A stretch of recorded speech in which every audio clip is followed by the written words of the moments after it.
Jadi ada orang yang ketika beramal, amalnya tidak dinilai oleh Allah. Tapi yang bahaya tuh ini, yang kedua.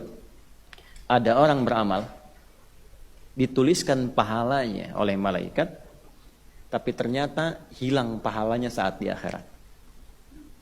Siapakah golongan itu? Nah, inilah yang akan kita bahas di pertemuan kita di pagi hari ini. Karena memang penyakit sosial yang banyak terjadi sekarang ini terkait dengan pembahasan kita saat ini dan bagaimana solusinya dari Nabi Sallallahu Alaihi Wasallam. Jadi panjang tadi saya awal muqaddimah, intinya ini yang kita bahas ya. Kita antarkan ke sini. Maksud saya, beramal itu sekarang banyak mudah dikerjakan, tapi menjaga amal itu tidak mudah.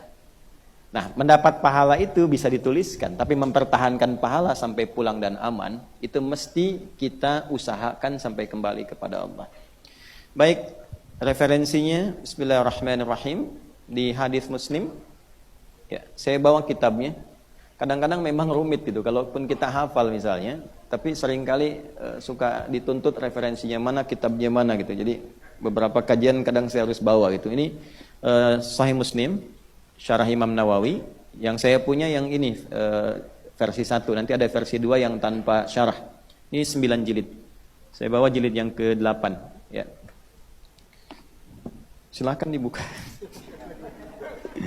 Ya. Nomor hadis 2581 ya. Nah, sudah 2581 yang kitabnya sama halaman 377. Paling kiri sebelah bawah. Sudah? Alhamdulillah. Topiknya tentang Kitabul Birri Wassilah wal Adab. Temanya tentang perbuatan baik, menyambung silaturahim dan adab.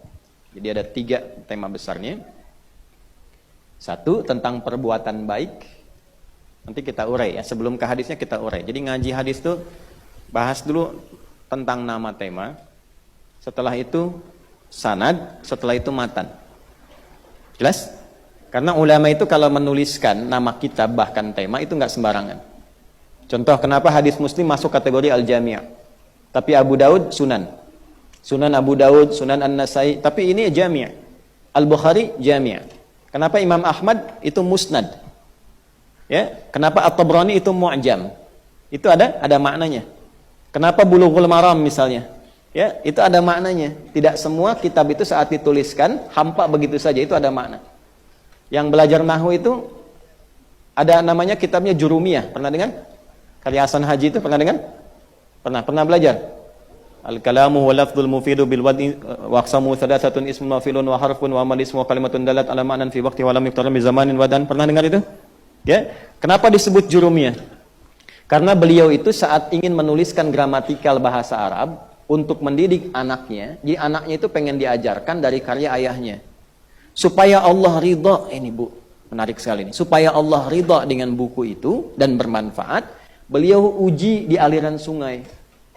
Lalu berkata, bermohon ya Allah, kalau buku ini bermanfaat untuk anakku dan orang-orang yang akan ingin belajar, maka mohon tunjukkan ya Allah, kalau memang bermanfaat, pertahankan tintanya dari aliran air. Tapi kalau tidak bermanfaat ya Allah, biarkan air itu membawa tintanya, gugurkan kitab ini.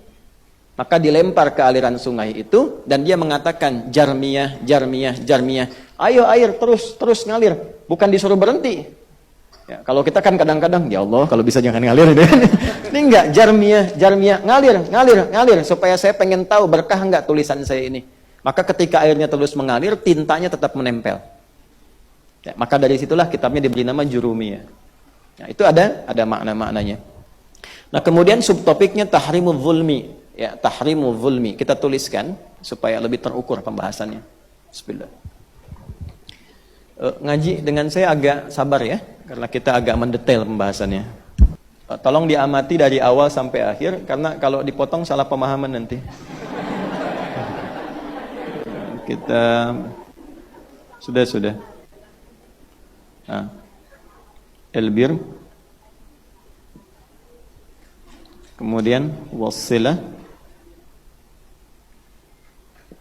deh, wal adab.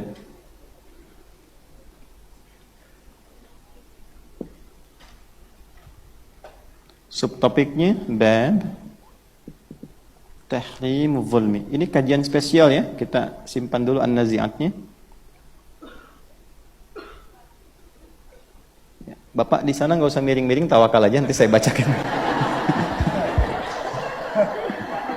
Ya. Saya takut nanti pulang begini semua dah. Ya, nomor hadisnya sumbernya Sahih Muslim. Syarahnya Al-Imam An-Nawawi.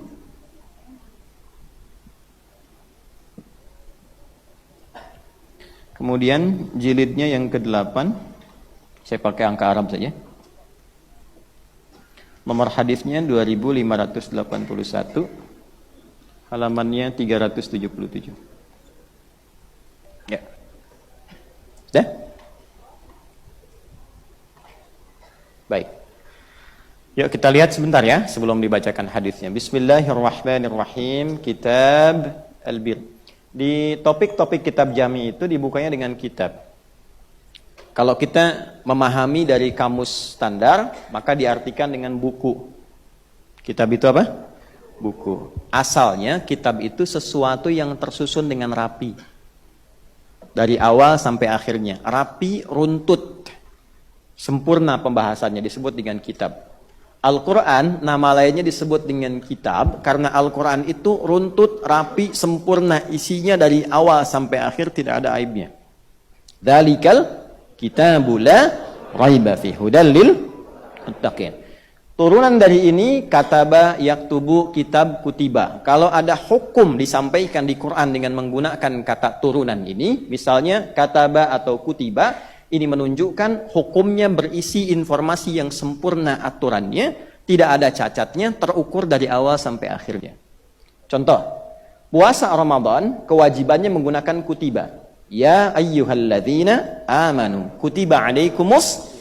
Kenapa menggunakan kutiba? Karena ketentuan dalam Ramadan itu sifatnya sempurna, rapi. Sahurnya dilakukan kapan, puasanya kapan, bukanya kapan, urutan amalnya apa, tarawihnya kapan. Itulah sebabnya menggunakan kata kutiba. Paham sampai sini? Dibuka dengan menggunakan kitab, ini menunjukkan tema. Tema yang akan diurai dalam pembahasan di buku saya ini berisi tema-tema yang tersusun rapi, terstruktur. Urutan hadisnya sesuai dengan topik-topik yang dibutuhkan. Anda tinggal rinci butuh apa, keluarkan sesuai dengan kepentingannya. Itu maksudnya. Karena itu di Sahih Al-Bukhari itu temanya menggunakan kitab. Contoh, itu 97 tema. Tema pertamanya kitab Bad'ul Wahyi. Keduanya kitabul iman. Tiganya kitabul ilmi. Topik ini membahas tentang iman. Isinya nanti ada subtopik, hadisnya jumlahnya 57. Anda perlu apa di situ? Misal, standar iman Anda itu sedang naik turun.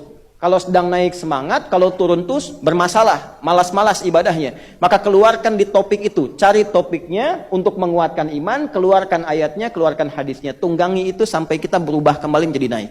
Itu maksudnya.